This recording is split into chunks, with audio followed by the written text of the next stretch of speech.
Hello, everyone. I'm Marc Ballouz, the president of ISSMGE, and I am here for another IITT session, this time about soft soils with the Technical Committee 214, with renowned speakers from around the world.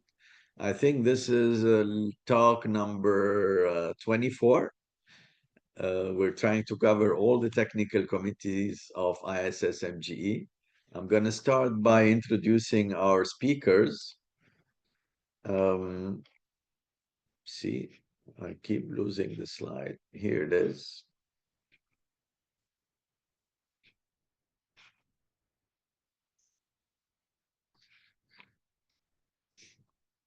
So from Japan, we have with us Professor Yoichi Watabe, the Hokkaido University.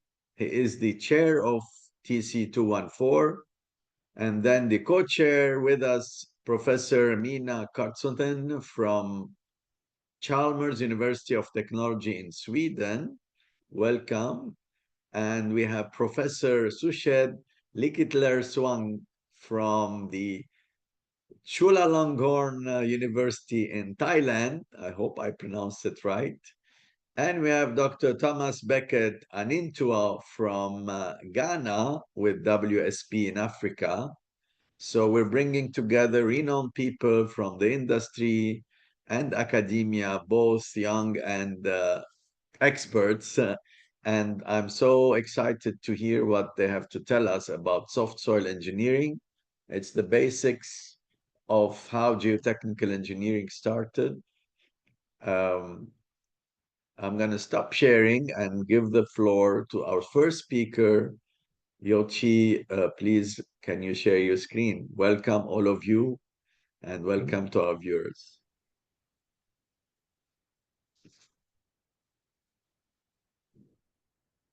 Okay, thank you, Mark, for your kind introduction. I'm Yoichi Watabe of Hokkaido University and chair of TC214 on soft soils. Today, my talking is titled as Geotechnical Challenges in Coastal Development. At the beginning, I would like to introduce TC214. Chair is myself, Yoichi Watabe from Japan, and vice chair is Minna from Sweden, and secretary is Sushed from Thailand. The outline of TC214 on soft soils are written here. Soft soil engineering is often regarded as a classical geotechnical field. However, looking at the current situation of land use in the world, most of lands in a good condition have already been developed, and the frontiers of land development today are often in coastal areas, offshore land reclamation sites, or undeveloped wetlands, etc. In those areas where soft soils is thickly deposited, the construction projects are facing geotechnical challenges. The soft ground is not only a soft clay deposit with high plasticity, having a high water content and high void ratio, but also various kinds of soils, such as highly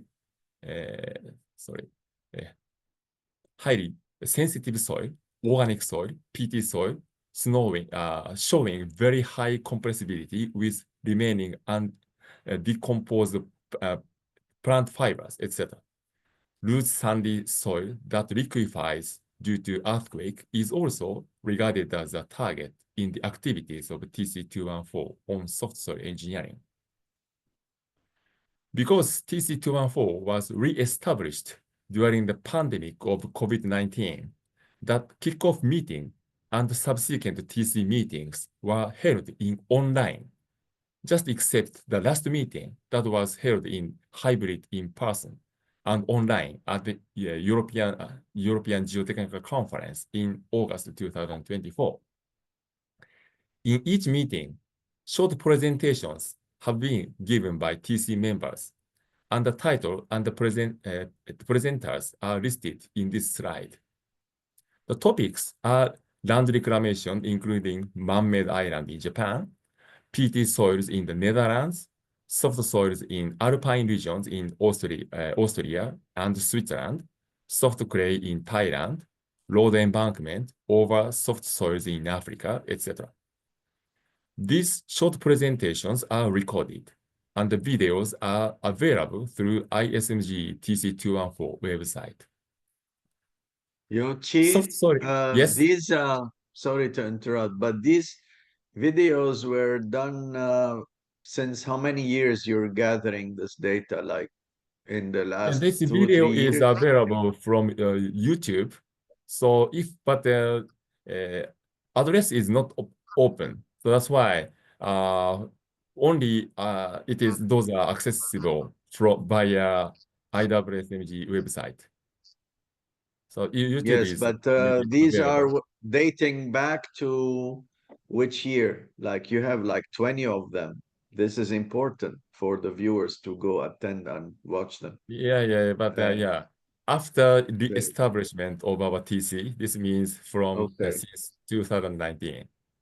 Okay. And another idea, I will mention it to our TOC, Professor Marcelo Sanchez, TOC chair, Yeah. is if we can have those of the virtual university accessed from the virtual university of ISSMG. Yeah, yes. I will take care of that. Yeah, we are All right, keep considering going. Sorry to. how to organize the ISMG University. Yeah, but it is our future activity. So the soft soil engineering is consisting of various fields.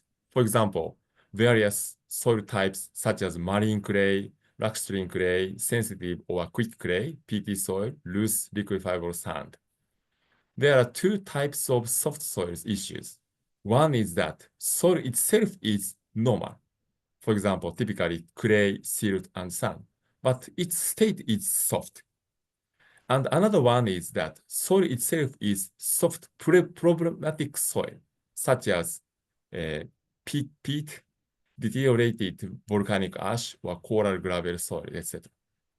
Objectives of soft soil engineering are railway, road, embankment, dike, levee, port and harbor facilities, and airport facilities. There are problems in stability and in short or in long-term consolidation settlement. The ground investigation is conducted by boring and sampling with laboratory tests and soundings such as standard penetration test, a cone penetration test, dilatometer test, pressure meter test. In design, determination of soil parameter in physical, mechanical, hydraulic, and thermal properties are an important process to meet the reliability-based design. And then, to achieve the construction, ground improvement, such as sand drains, prefabricated vertical drains, sand compaction piles, cement deep mixing, and foundation types such as footing, raft, and pile must be considered. Understanding the principles of these is very important to face geotechnical challenges. It is needed to integrate various knowledge in geotechnical engineering to face soft soil issues. The right ground investigation method should be conducted for the right type of soil. The right soil parameters should be used to express the right soil properties, and the right ground investigation method should be applied to the right situation. As I said, soft soil engineering is consisting of various fields. Therefore, today's four speakers are invited from different regions and different fields. Currently, I am working at Hokkaido University, but before moving to Hokkaido University, I was more than 21 years experience in Port and Airport Research Institute under the Ministry of Transport Japan. And I was involved in many national construction projects, particularly coastal development. In this presentation, I will focus on the Tokyo International Airport and the Kansai International Airport. These are two major international airports in Japan, near Tokyo and near Osaka, respectively. The first example is the Tokyo International Airport, or Tokyo Haneda Airport. The development of the airport is an offshore expansion history by land reclamation since 1931. The offshore expansion project, in which the airport was constructed on dredged clay deposit in ultra soft state, was carried out from 1984 to 2004. The further expansion project, the runway, meaning the fourth runway, was constructed from 2007 to 2010. The new runway is a hybrid island consisting of piled pier section and land reclamation section. In the offshore expansion project, waste reclamation facility for dredged clay and construction waste soil was converted to an airport facility. They applied a conventional technology that is a combination of vertical drains and preloading. However, Do you remember how many months or years it took to allow construction, like the preloading, stop settlement, or start it's a long trading? time. It took long time. And also gradually they developed like a first phase project, second phase project, third phase project. The first phase was just to construct the A runway, and the second phase is constructing the terminal building, and the third phase was constructing the C runway. So it's gradually proceeded. However, maybe in each stage, each phase, it took 3 years, approximately. So, however, because of the softness of damped dredged clay in ultra soft state, before installing sand drains or prefabricated vertical drains, surface treatment was by mixing cement was necessary to ensure trafficability of installing machines. In addition, inhomogeneities, homogeneous soil sediments, as well as remaining temporal partitions in the facility resulted in significant differential settlement, as shown in this figure. This is the red is observed differential settlement along the C runway. The next is in the D runway project. The island is characterized as a hybrid structure consisting of reclamation and piled pier sections. This side is reclamation section, and this side is piled pier section. Because the west part of this island, left-hand side, is located inside the river mouth, reclamation is prohibited by regulation. Therefore, the piled pier structure was adopted to ensure the flow rate of the river. The soil stratigraphy in longitudinal direction of the island was obtained by site investigation and illustrated in this slide. The shallower depth is more than 15-meter thick soft Holocene clay layer. This is a soft clay deposit in Tokyo Bay, but geotechnical engineers can overcome the issues caused by this soft layer by applying a ground improvement technology. Deeper than this layer, clay and sand are alternately deposited. The clay is a stiffer Pleistocene layer, but normally consolidated by the effective overburden stress with some additional strength by cementation or aging effect. Since this deeper portion is too deep to be improved, the prediction of consolidation settlement is very important. The bottom is bearing layer, consisting of very dense sand layer. In the reclamation section, it is not important. However, it is important in the piled pier section.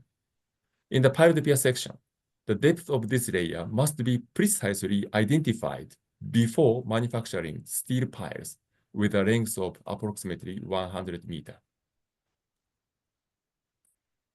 As a typical cross-section of the D runway island, this slide shows a general cross-section of the mild slope rubble seawall.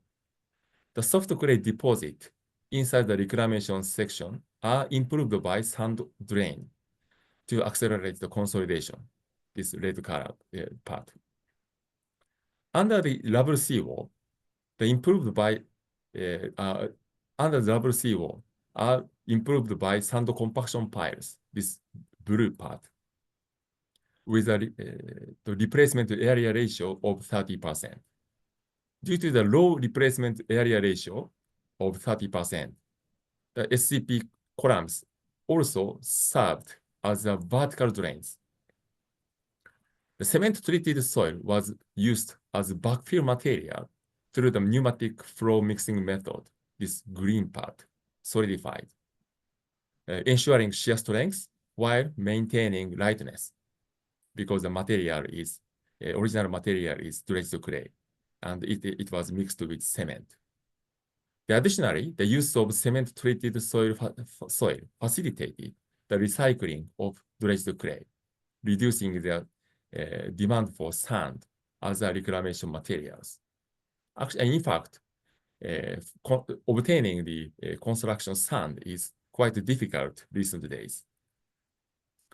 This slide shows a seawall with an abutment for the approach light bridge. Under the rubber seawall with abutment, cement deep mixing method was applied for greater stability, this green part. Since cement deep mixing method is an expensive ground improvement method, sand compaction pile with a low replacement ratio was installed at both sides of the DMM region, this blue and this blue, to optimize cost and efficiency. This slide shows a placement scene of cement-treated soil. As effective utilization of dredged clay, the most common technology is to mix dredged clay with cement and use it as a backfill or embankment material. The shear strength can be controlled by adjusting mix proportion. Due to high water content of dredged clay, cement-treated soil is lighter compared to normal soil. This slide shows a cross-section of the interface or joint structure connecting the piled pier section and the reclamation section. Because further weight reduction was needed to ensure the stability, a lightweight soil mixture consisting of dredged clay, cement, and airfoam, known as airfoam-treated lightweight soil, was backfilled. This the upper part of this green area. The bulk density must be slightly higher than that of water because for coastal construction, buoyance force must be avoided. These photos are enlarged cross-section of airfoam-treated lightweight soil because each air bubble with diameter of 100 or 200 micrometer is independent from others. So we can avoid deterioration problem due to desiccation or infiltration.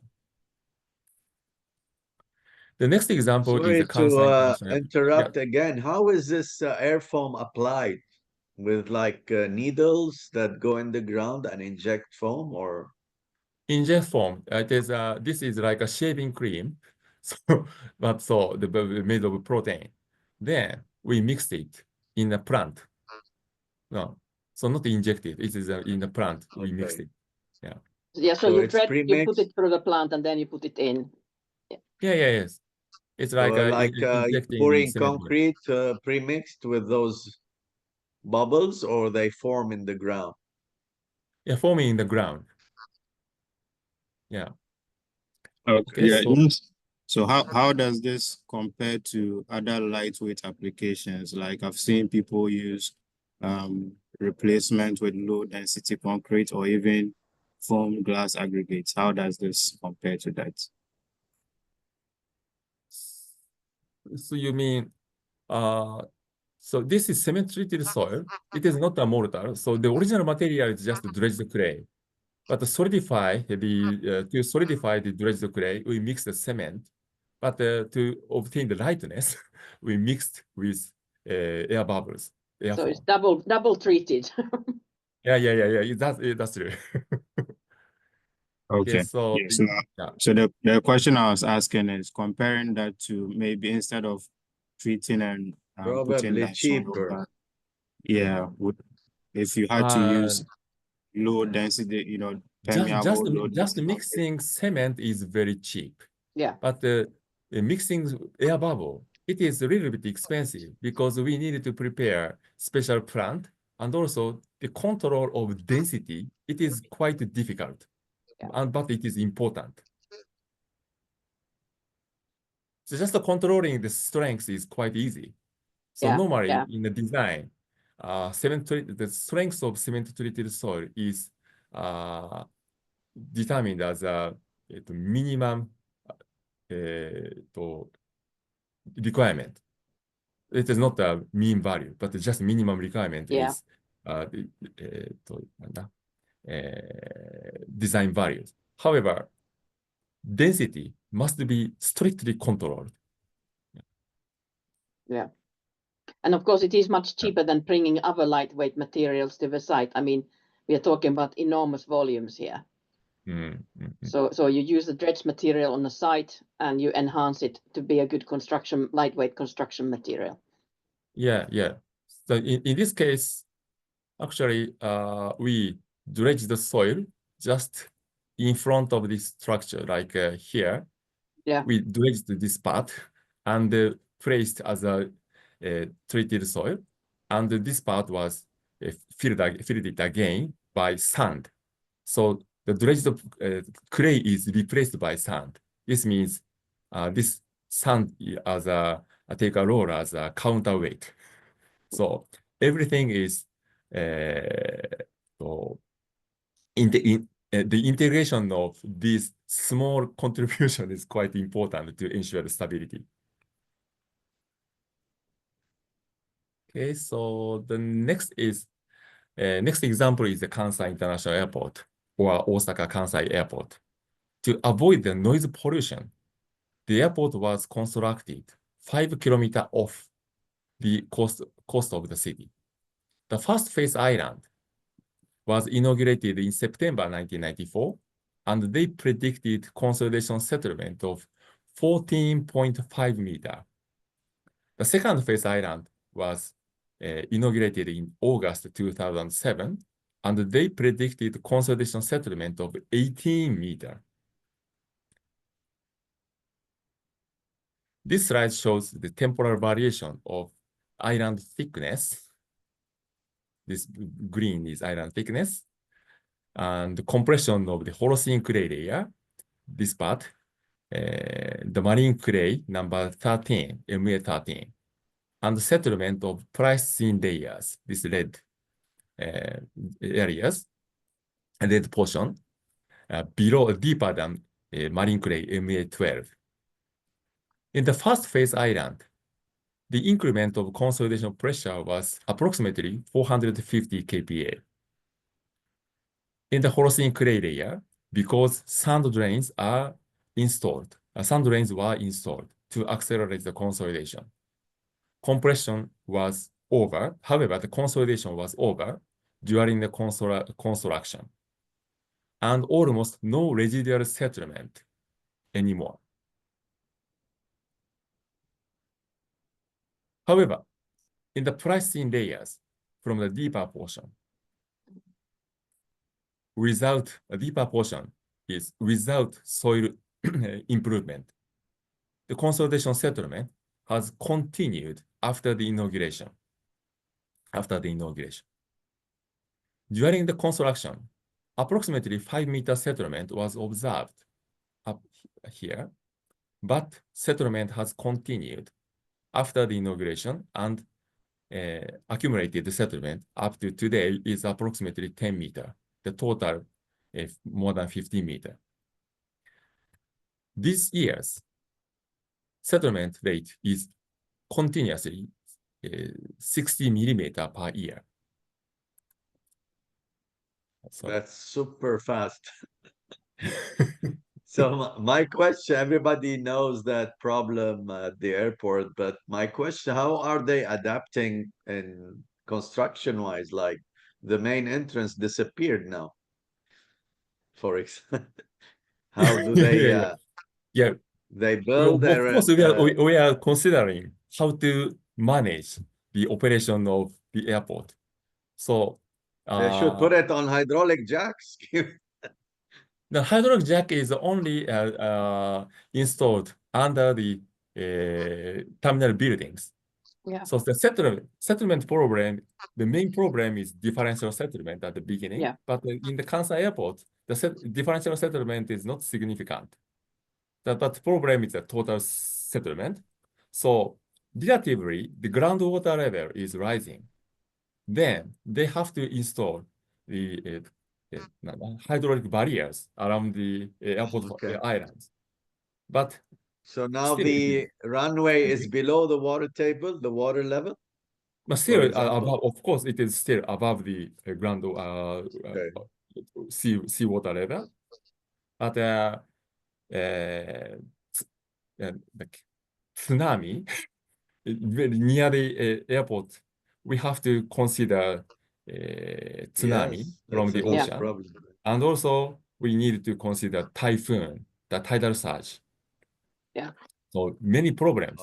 But of course, we are engineers. So one by one, we are solving these problems. But even if we solve the problem, in 10 years, again, we have problems. Yeah, so it's a difficult problem. But in geotechnical engineering, the most important thing is the prediction of long-term consolidation. So in modeling the long-term consolidation behavior relating to viscosity, the isostack concept is very useful. The isostack concept is to express the unique stress-strain rate relationship. This slide shows the isostack compression curves and compression path corresponding to a constant rate of strain loading at strain rate of 3.3 10⁻⁶ per second and subsequent creep or relaxation.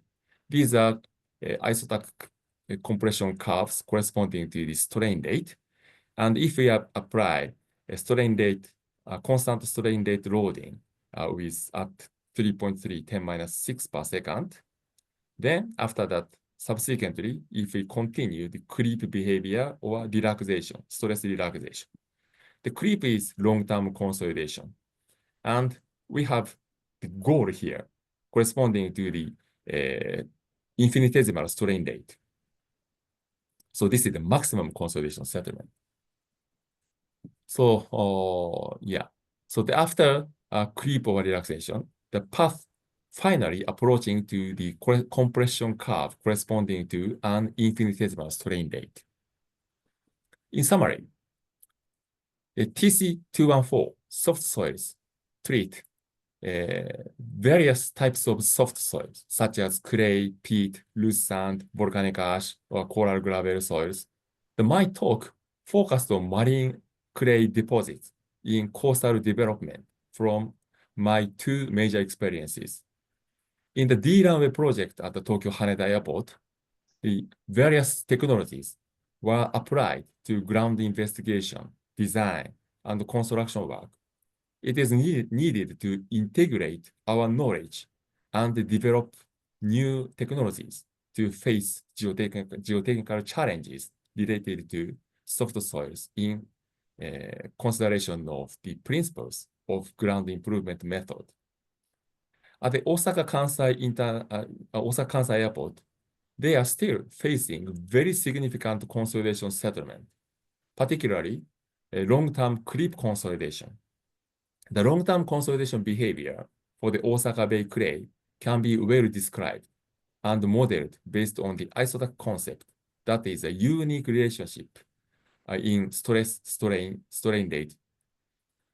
The strain rate dependency for the Osaka Bay clay is common to many other marine clays. This means that the large-scale settlement is simply due to large thickness of the clay deposit rather than its special consolidation properties. Previously, some people said Osaka clay is very special if we compare to other sites. But according to my to previous researches, the property of Osaka, consolidation properties of Osaka Bay clay is very normal, but the thickness is very large. Then with those thick clay layer, thickness cause many geotechnical problems. So we needed to solve it. At last, my presentation, I would like to invite you to the first international conference, which will be organized by TC214. The conference named International Conference on Advances and Innovations in Soft Soil Engineering, or briefly, Soft Soils 2026, will be held at technically TU Delft University of Technology from 24 to 26 August 2026. The official website is under preparation, but it will be open soon. We welcome all of you to Soft Soils 2026. Okay, so thank Very you very nice. much for your kind attention. We'll try to be there. I haven't been to the Netherlands as president. I've been to like 43 countries, but I'll try to be there. Probably August. I will be as immediate past president, but I will gladly see you there. 2026 is an important year. We have the Pan-Mediterranean, the first one, Geotechnical Engineering Conference, which will be held in my home country, Lebanon. But we also have the main event.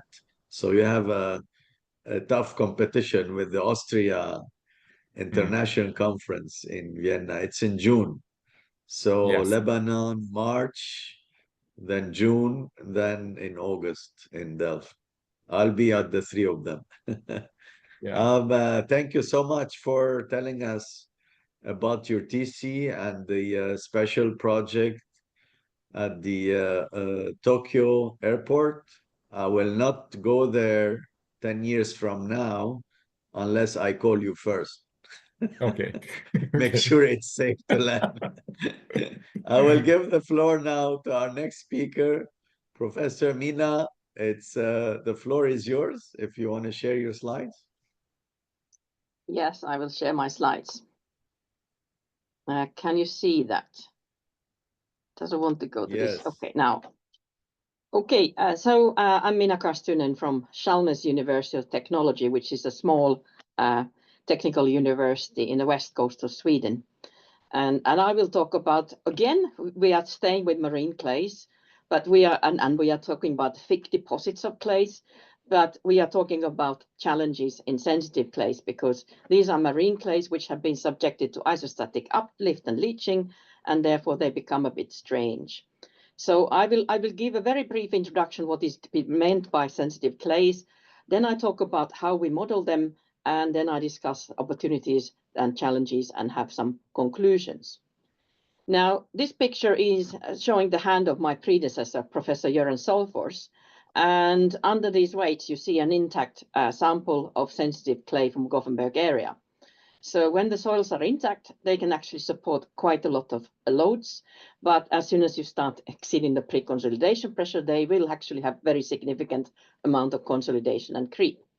But from a strength point of view, even if the undrained strength, intact undrained strength might be 30, 50 kilopascals, when you disturb the soil, it becomes a liquid, which is like a thick hot chocolate.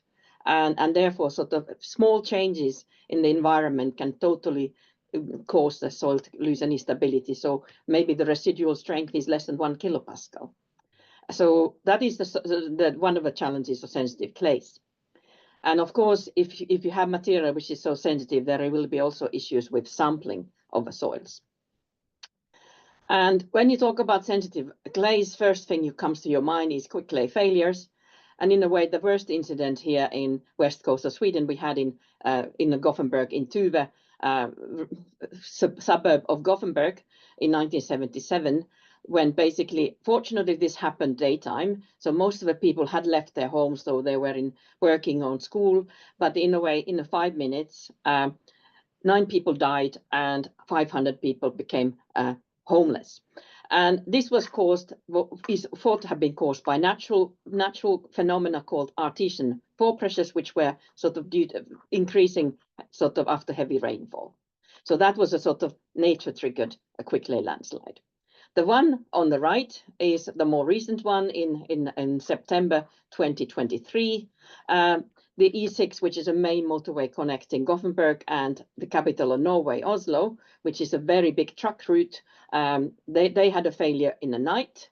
And that was caused by construction up the hill, which was not monitored. So they didn't realize that there would be sensitive clays in the area. Unfortunately, it was nighttime, so there was not much traffic. So just some of the trucks got trapped in the slide. And it took about a year to fix this problem. And the amount of cement and lime stabilization was enormous. So the environmental cost of this one was enormous. But it's not just about stability, it's also about settlements. And just like in the previous presentation, we are talking about very thick deposits of soft clay. So this is an aerial, well, it is actually the ongoing settlements measured from INSAR, from a satellite at the city center of Gothenburg. And the Gothenburg is situated around the Göta River, and next to the river we have about 100 meters of soft clay. You also see some blue areas, and those are rock outcrops. So we have isostatic uplift of a rock, while we have sort of significant settlement of a clay, especially in the areas they've been dredging and refilling the clay. And typically all the very red areas, they tend to be roads, etc. In this plot, I used plus or minus 5 millimeters. But in a way, if I would go to above 30 millimeters, we would also find a lot of areas with this ongoing settlement. The consequence of that is that we really need to think about what type of foundations we will have. Because traditionally, the Gothenburg buildings were quite low buildings with the basement, and therefore they were able to go down with the clay. However, now when we start doing the taller buildings, there is a very big temptation, especially by structural engineers, to have end-bearing piles. But that means that the building will emerge, and there will be a lot of problems, connections to utilities, etc. So we really need to sort of think about innovative solutions where we can make sure that any buildings we construct will settle with the clay. We can use floating piles, we can use overlapping piles, although because the deposits here are so deep, it's not as economical as it is, for example, in Mexico City. Or we can have rigid inclusions, so basically ground improvement, which is controlling the settlements to be uniform, so that we don't need to sort of connect them into the building. When you sort of start then sort of constructing in this sort of urban environment, you need to realize that you have a lot of complex stress paths. So we are not just talking about one-dimensional consolidation under sort of very large area of fill. We have very different total stress paths. And of course, the effective stress paths will be then sort of affected by the low permeability of clay, which is basically minus 10, minus 9 meters per second.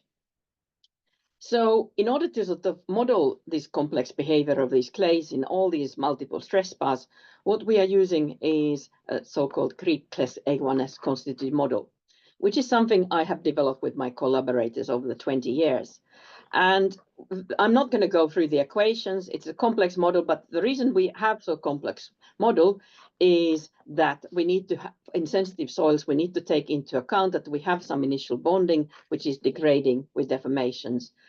Also, even though we talk about Gothenburg clay, most of the clay-sized particles are actually not clay minerals. They are rock flour. So we have a lot of inert particles in the clay, and because of that, we have very high friction angles and in that critical state, and we have very high anisotropy to start with. And that anisotropy will change depending on the loading direction. And finally, this rate dependency, what Yoichi was talking about. With this model, we can capture this isotac behavior. So just an example, this is a test embankment in Norway by NGI called UNSA test embankment. And we started with the lab data, we calibrated our model parameters. I mean, we only need the conventional lab testing, odometer testing and triaxial testing, which we need to get the consolidation properties and friction angle. And then we sort of calibrate our model in the element level, and then we do a simulation. And in the case of Onsoy embankment, the embankment was initially built, the first layer embankment was built, and it was consolidating for 3 years, which is pretty much this bluish line on the left figure. And because they had to get rid of the site, there was construction planned, they had to take away the embankment. They decided, okay, before we do that, let's add additional fill in order to bring the embankment to failure. So we simulated very well both the vertical deformations and horizontal movements of the embankment for the 3 years, and then we added, based on the schedule, they had the additional layer. And what we do is that basically already sort of at the end of 3 years, the horizontal deformations start to wobble a bit, which is a little bit of suggestion of instability. But with the model, which is basically created by my PhD student who is due to finish either late this year or early next year, we were able to not only capture the height of the embankment at failure, but also the time at failure, because it was a delayed. So when they constructed the next layer, it was a delayed failure due to creep, pore pressures triggered by creep. So it's not just a consolidation problem.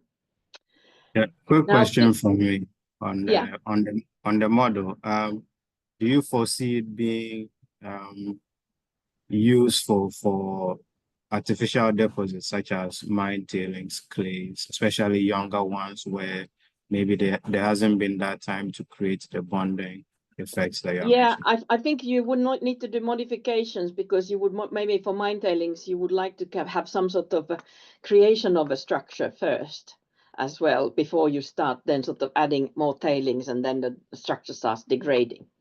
So it would need modifications, but so it is not as it is now. Thank you. Yeah. Now, Onsoy embankment, of course, was very good in a way that there were this monitoring for 3 years. So we were quite sure that the parameters we had been calibrated properly.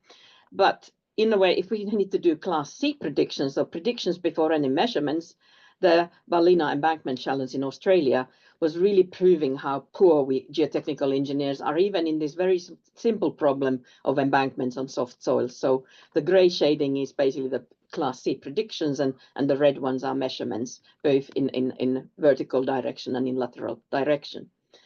So how can we cope with this? Well, the thing is that in a way, we should basically use the monitoring data. So we should do our best prediction, and then we should use the monitoring data and pretty much sort of update our model using very sort of clear theoretical ways of using data simulation. And that's basically how we can improve our prediction. But maybe I should mention that on embankments, in order to do this one, it's not enough to get vertical deformations. We also need to have a lateral movements. Otherwise, we will not be able to model the system performance.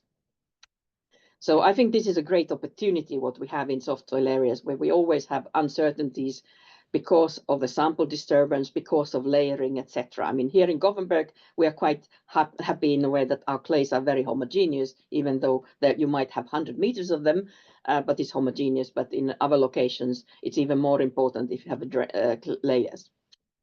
Now, what I see the next challenge for us in soft soil research is related to the climate change and where people live. As we know, people like to live next to water. So most of the developed people in the population in Sweden are centered next to the rivers or the sea. And then sort of, if you look at on the figure on the right, which is the landslide probability map, you already see that a lot of these areas where people live have high likelihood of having landslides. And we have been in recent years having landslides also in areas which we were not expecting. And with climate change here in Nordic countries will mean that we will have much more wetting drying cycles per year. We will have much more freezing thawing cycles per year. And also we will have gradual increase of temperature, which will accelerate creep. So we are expecting that there will be these areas which are currently intermediate might become high, so thus red. And that is something that we started to look at it. And one of the things we realized very soon is that we actually need to figure out how has the initial state on a natural slope been created. And the geologists have sort of ideas how sort of land, the sediments were sort of rising up from the sea, and they were subject to leaching, and they became sensitive. But then in a way, the whole river valley has actually been formed by erosion of the initially flat clay surface. And of course, each of these erosion processes has created a failure, slope failure, which then sort of ultimately creates the slope as it is. So with the model, we are trying to create this numerically, this initial state. And it's not easy because we are always very close to failure. But when we do it, I have an example of a slope which is just maybe 10 kilometers north of where I'm sitting now. When we do that and we look at the initial state, which we created by numerical simulation with the model, we realize, first of all, that there's an enormous amount of principal stress rotation, which is the figure on the top. The K0 has changed a lot because of the unloading due to erosion. There's not so much changes in the bonding parameter, the sensitivity, because it's rather elastic process. But also the OCR is changing a lot. And then sort of if we numerically bring this slope to failure, we basically can monitor all these sort of things, what's happening in the soil, and we see that there is a very clear shear band forming. And the slip surface, what we get is very similar to actually what you would get with a total stress model using undrained shear strength for this particular slope.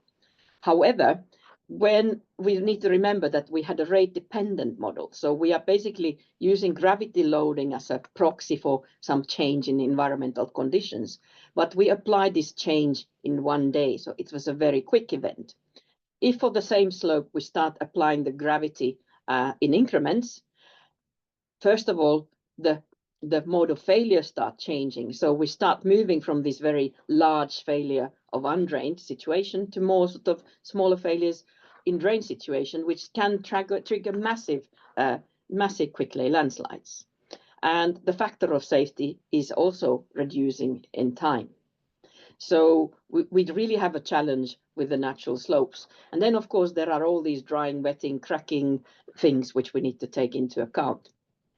The thing which I'm most worried about personally is the thing that we have very often, these artesian conditions, that underneath the clay layer, we have some permeable frictional material, and in a heavy rainfall, these artesian pressures can react quite quickly, and that was what triggered the landslide in Tuve.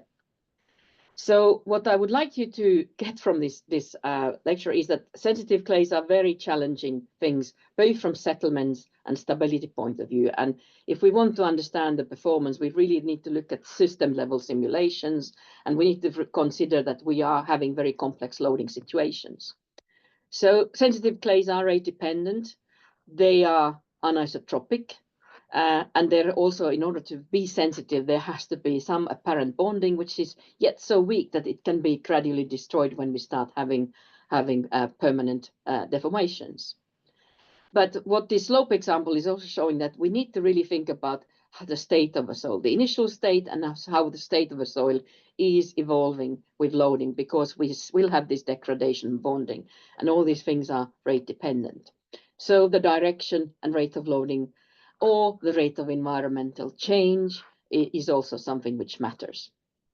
And I would like to finish off here and just thanking all sort of current and former colleagues and students and collaborators, and of course the funders, because this has required a lot of research funding over the 20-something years. Thank you very much. This is fantastic, Minna. Thank you so much. I missed part of it because my Wi-Fi, I was worried about you, but my Wi-Fi in Texas started acting. I don't know why. Yeah, I But saw I'm you back were with disappearing. All right. Now that you're talking about the quick clays, I remember they call it the flocculating formation. Yeah. Like the cards you play with, if they're strong, but if you put weight or push them, they crumble, they just become liquefied. Yeah, and I mean, in my group, we also do micromechanics, clay micromechanics research. And we have been taking wet clay samples and doing testing in a tomograph so that we can do live testing while seeing what happens in the clay. And one of the things we realized that all these pictures about this cardhouse structure are not true, because they always had to freeze dry the soil. And if you have a sensitive soil and you defreeze from dry it, you know, it doesn't have a membrane which keeps it intact like a raspberry when you freeze dry a raspberry. so in a way, sort of, I think there are basically these scanning electron microscopy pictures of these cardhouse structures are not quite true. And one of the things we realized, which also the geologists have said, that the silt plays, or these inert particles plays a lot role in the quickness of a clay. So I think that it's not possible to have a quick clays without having these impermeable little particles across the sort of body. But in a way, even though we are using nuclear power plants, I mean, in the highest possible synchrotron sources to look for the clay, it's impossible to see the voids and the clay separately. So we see the silt or these non-clay particles, but the clays and water are still the same color. So it's very difficult to see what's going on. I see. Good to clarify. Thank you. And I remember watching those famous videos of the landslides along the coast. It's that is a recent landslide in Norway where just somebody happened to be with the camera. So the problem with that quick-lay landslide is that in a way we don't normally have any instrumentation or cameras where we expect them to happen. That usually we find afterwards, like this most recent failure here. They didn't know that there was quick clay, and therefore they got surprised. Very scary. It's scary. Yep. All right. Sushed, are you ready? Yes. The floor is yours, Professor.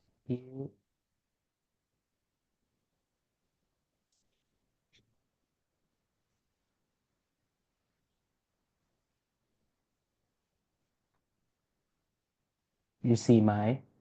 Yeah. Okay. Yep. This is my turn, right? I'm going to speak about the local material in Thailand. This is the picture that the typical soft Bangkok clay happen in the drying season. You can see a lot of cracking on the surface when they subjected to dry. This is the overview of geological of Thailand. So we have many challenging geotechnical problems. In the north, we have faced the active fault and earthquake problem. And then the mountain area, we also have landslide. In the northeast of Thailand, we have the wind bowl deposit material. So we have the sensitive material due to the rain. And then in the south Thailand, we have the marine deposit clay. And then we facing the challenge of the earthquake and tsunami. The major material in the center part of Thailand, where the capital Bangkok located in. This is the geological formations of the central plain of Thailand. So we have two parts from the river deposit and also from the marine deposit mixing together. This is the part of Bangkok here, right? So we have a lot of construction activity because of the economic here. This is the typical Bangkok subsoil condition. You can see we have the very thick, very soft material until 18 to 20 meter depth. You can see this is the 3D subsoil profile of the Bangkok area. So the yellow one to the dark yellow, this is the thick around 20 meter depth. So this material contain a lot of high plasticity clay, high water content, and also high liquid limit. Yes, of course, it's linked to the low shear strength and the settlements. In the research, so my early career of my research start from 2006 and until now. So we're working on understanding the stress strain characteristic of subsoil work on the lab testing, field testing, theoretical modeling, and also numerical analysis. We also collect many borehole data, lab testing, field testing to identify statistical analysis of soil parameter in these regions. And of course, when we implement into the construction, so we need grout improvement technique. We start from the chemical treating, lime, cement, also fly ash. And then we concerned about the environmental friendly. So we bring the natural bed solution. For example, we use vegetation, MICP technique, we call biocementation.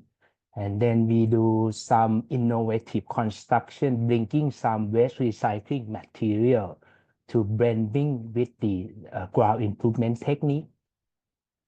This is the pictures of the capital city of Thailand. So we have many projects. For example, we built airport, Suvarnabhumi Airport, big airport, and also we working on the underground construction, elevated train, high-speed railways, and then several underground construction projects in this. We trying to gathering the data start from at AIT from Professor Ballouz since 1973 until he left to Australia. And then my late Professor Surachat Sampantararak, he collecting all the Bangkok data starting from 1967 until he passed away in 2005. This is some example that we gathering all the data from lab testing, field testing. For example, we calibrate or we make empirical predictions of undentured strength of soft clay here, right?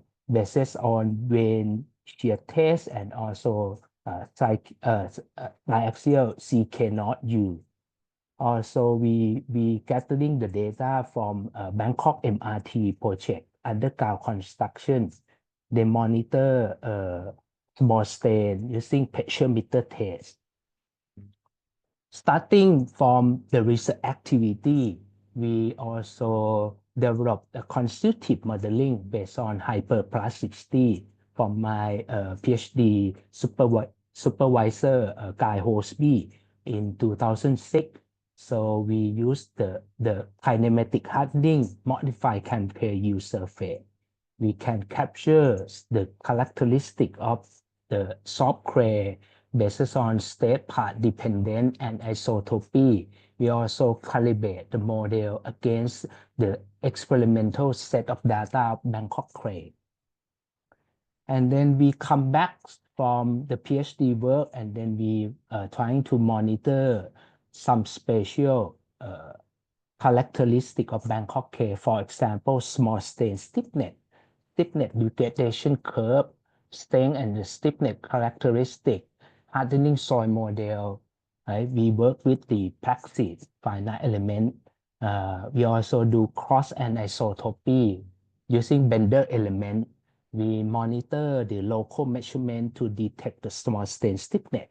Of this, we also calibrate against experimental data to get a set of soil parameter for Bangkok clay.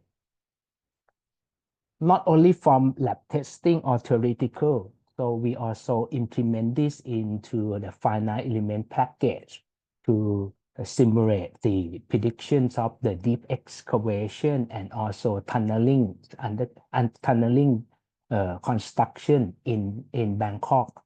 So we calibrate again the monitoring data from this project. As you may know, we trying to collect all the data from some institution and also the partner from the company boiling log data, so we can make the 3D static graphic model of Bangkok clay, and then we trying to identify the soil parameter in terms of statistical data such as mean and covariance, subsoil parameter. We implement this into the random field, right, based on reliability analysis, probabilistic multicolor simulation. We use that to predict the behavioral embankment stability on soft soil and also deep excavation.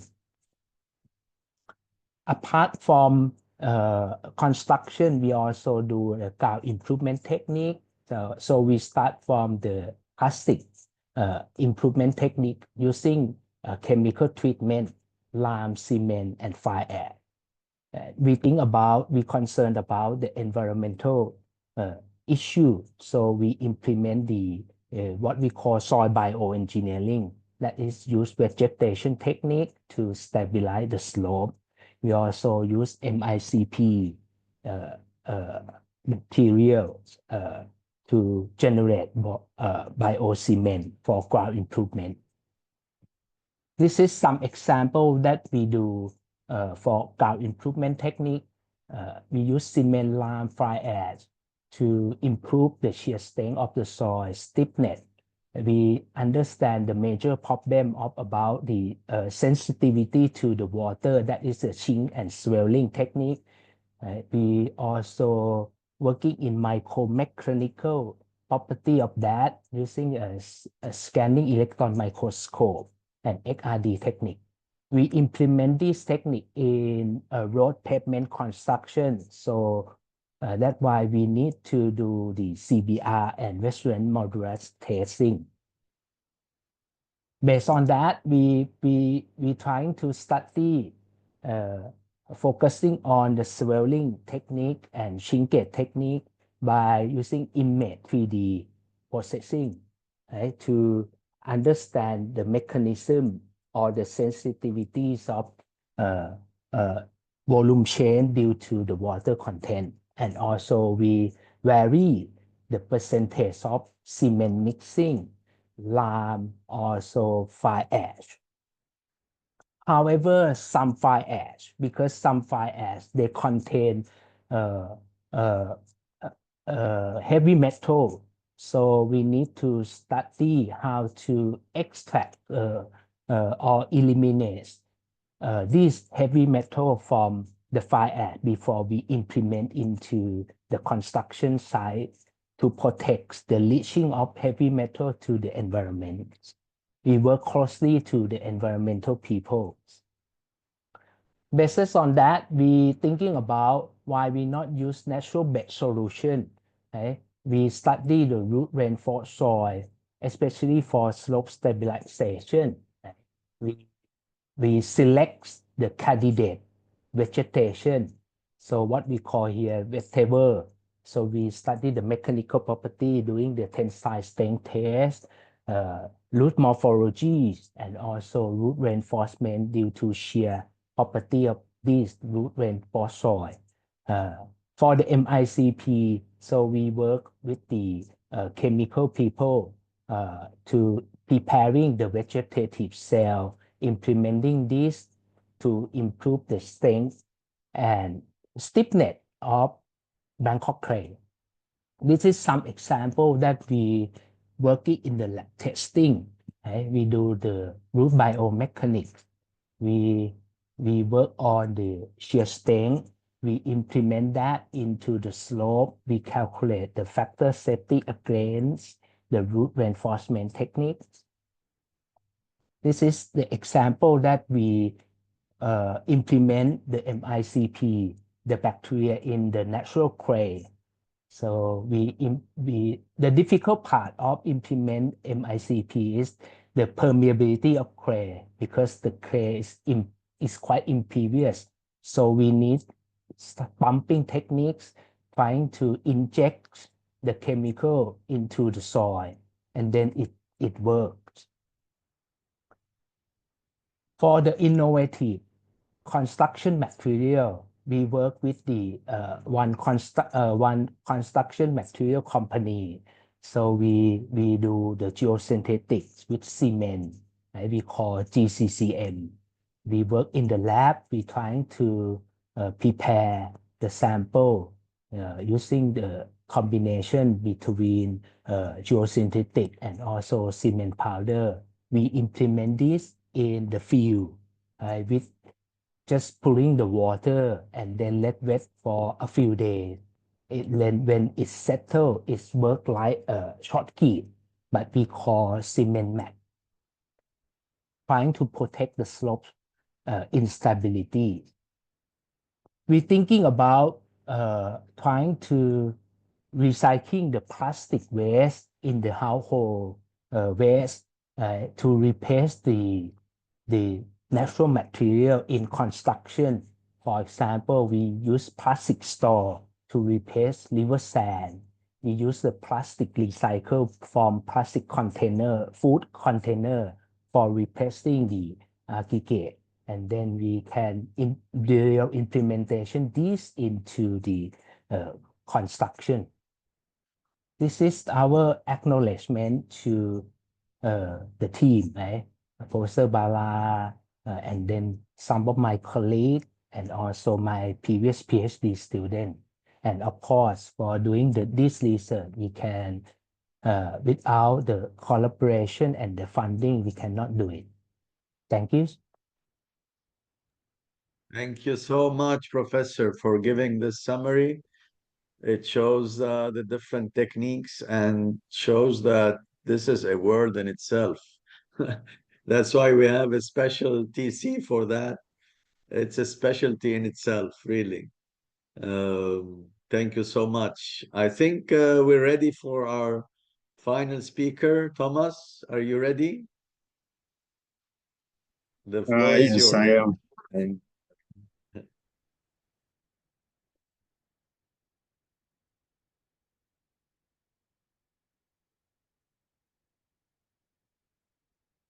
Kindly let me know when you can see my screen.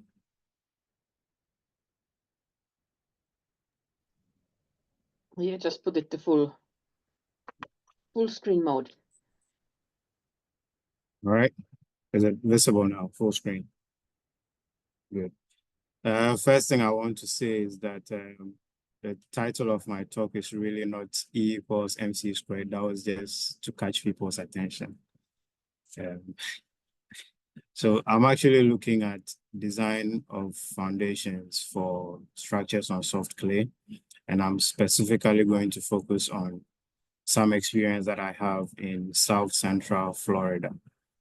My name is Thomas Anyintuo, and I was introduced as a doctor. I am not there yet. I'm a tailings consultant with WSP, senior tailings consultant, currently sitting in Ghana, and with experience in a few places across the world. Right. So I will start by just giving a brief introduction of what the material is that I'm talking about today. It's called waste phosphatic clay. We've heard the saying that three things are inevitable: God, death, and taxes. If you live in South Central Florida, you should add two other things: sinkholes and waste clay. Now, this waste clay is a byproduct of phosphate mining, which is very prevalent in South Central Florida. And the matrix that is mined for the phosphate is composed of clay and sand. So it's typically sandy clay to clay sand material. And in the beneficiation process, so when they take out the phosphate pebbles, they end up separating the clay and the sand. So you end up with clean clay that almost has 0 to like 3% fines content. And then you end up with clay which has anywhere from 96 to 100% fines content. Now the clean sand fraction is useful for drainage applications because it's easy draining in some field applications. The clay is where we run into a lot of geotechnical issues, simply because of how the separation is done and how much water is used in the process. Sometimes end up having deposits of the material with 200, 300% moisture content at deposition. And this mining process doesn't use chemicals, so it's a physical process. So there are not many regulations on how to control the backfilling or the disposal of this clay material. So you can pretty much run into it anywhere in Central and South Florida. Now, what are some of the challenges, the geotechnical challenges that come with this material? I think one would be the low strength. Like I said, it's almost pure clay that is deposited with 200% moisture content. It takes a long time to consolidate. There is also the high compressibility, again, the material and the moisture content. There is high plasticity. It's very low permeable material.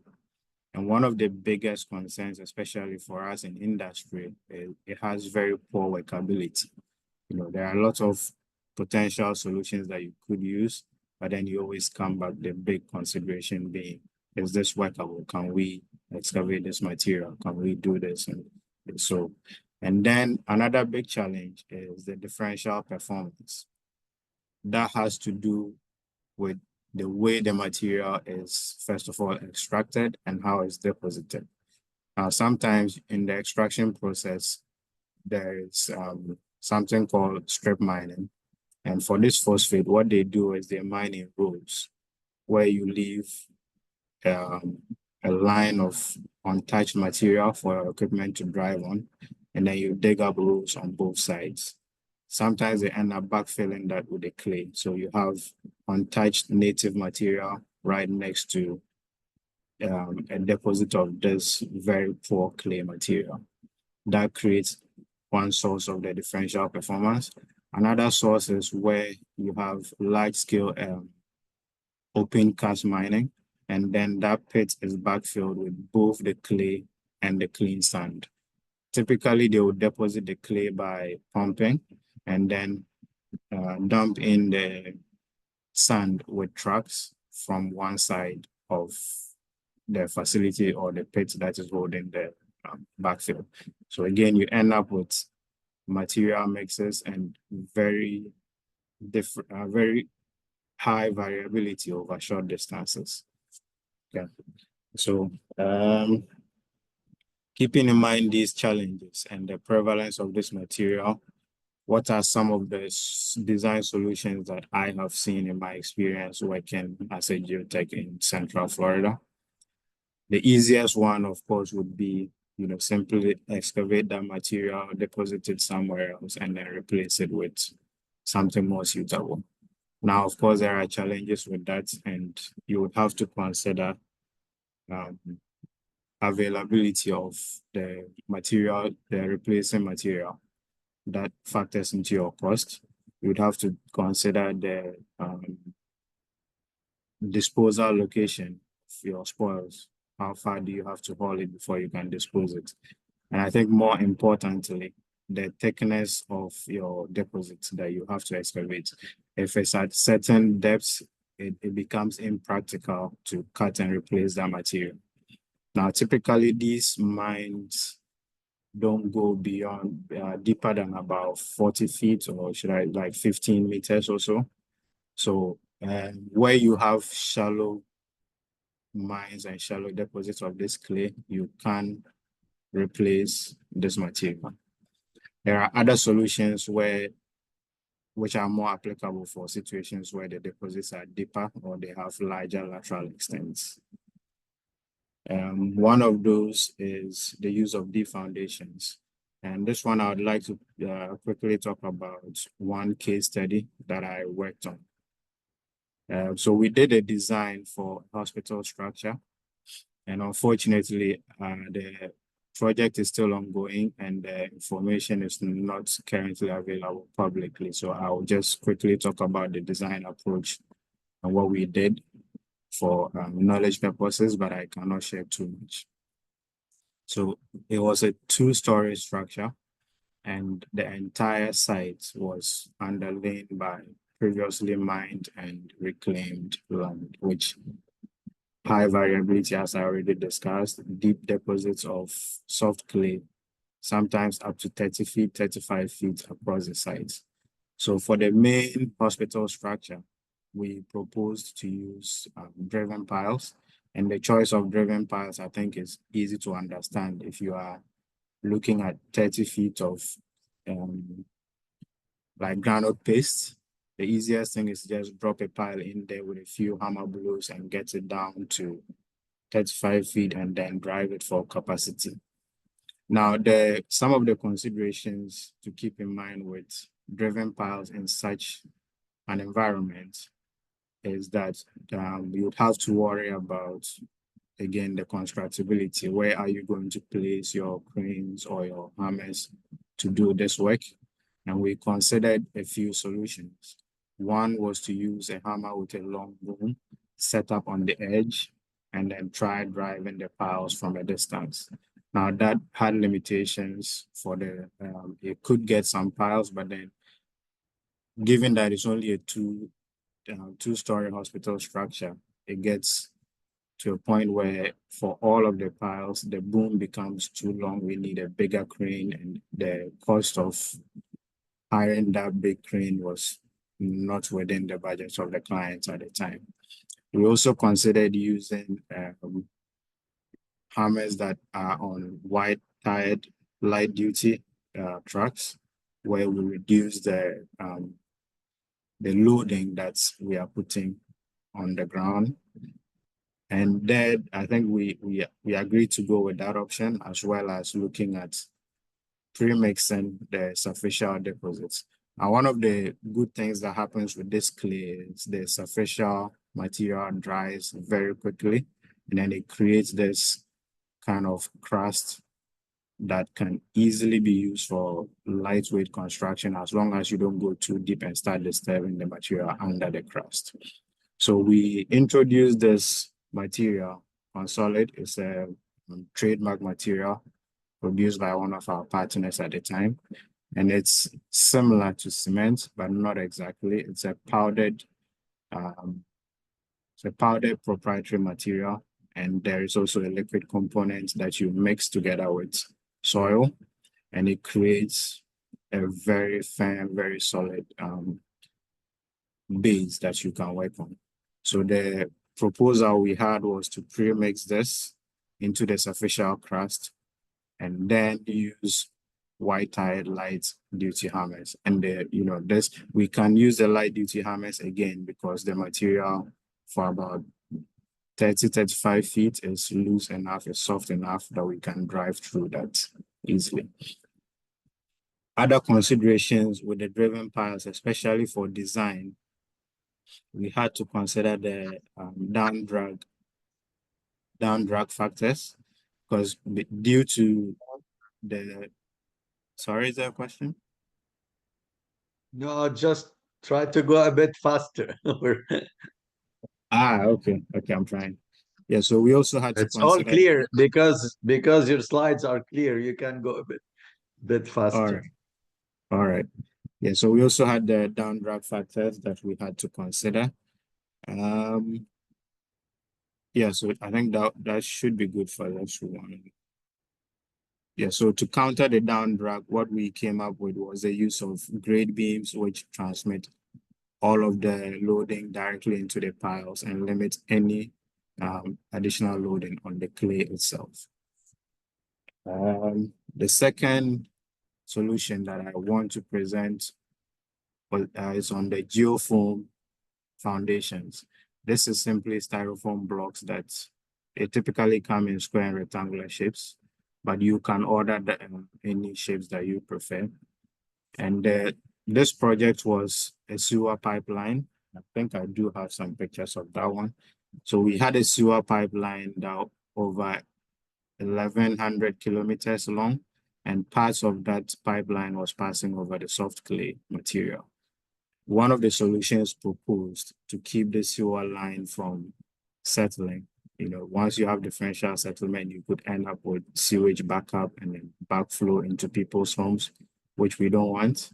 So one of the solutions proposed by another consultant was to install the entire pipeline on piles, which, as you can imagine, is an expensive undertaking for 1,100 kilometers of pipeline.